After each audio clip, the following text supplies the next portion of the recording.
Now the other people, who else is involved? We got the consumer covered. Who else is involved here? I heard a noise, but I didn't hear the words. Yeah.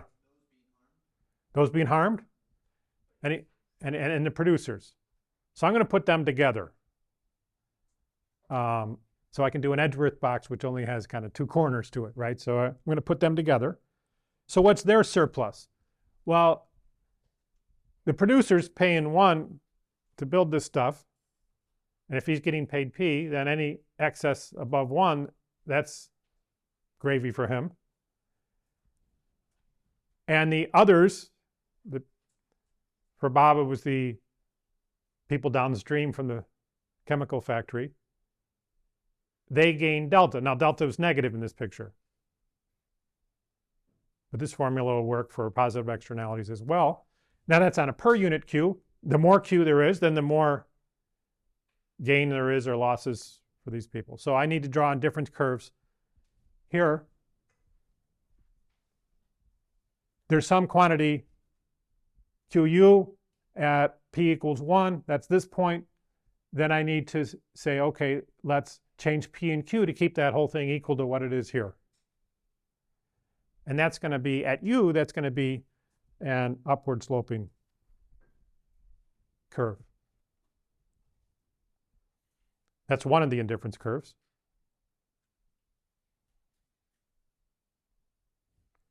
And then the others will be better off if we go in the direction of higher prices and less activity, right? Because producers like the higher prices, and the others, they would prefer the less of the chemical dumped in the river.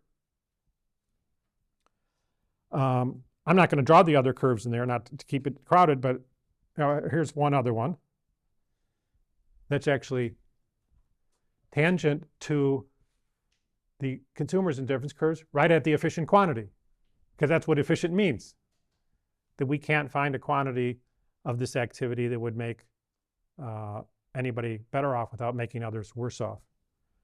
But the gains from trade are this between these two curves. Consumers want to be down, we said, and everybody else wants to be above, and we can do better than you. So that's what we meant by the gains from trade. And included in the gains from trade would be the efficient quantity. Now, not any old price, in particular not Pigou's price. Pigou's price is way up there. Pigou got us the right quantity, but not the right price to have a Pareto improvement from the point U. And that's just the other side of the coin that I just said. There's a lot of conflict with the Pigou solution. You don't have conflict about Pareto improvements. Everybody's better off. They're happy with that. Pigou's not doing a Pareto improvement. Far from it. The Pigou solution E1 is nowhere near any of these gray points. It's in the right direction on the quantity and the wrong direction on the price.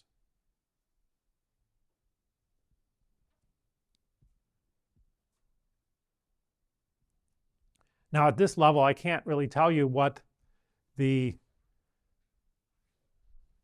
can tell you the efficient quantity, I can't tell you the efficient price. There's a range there.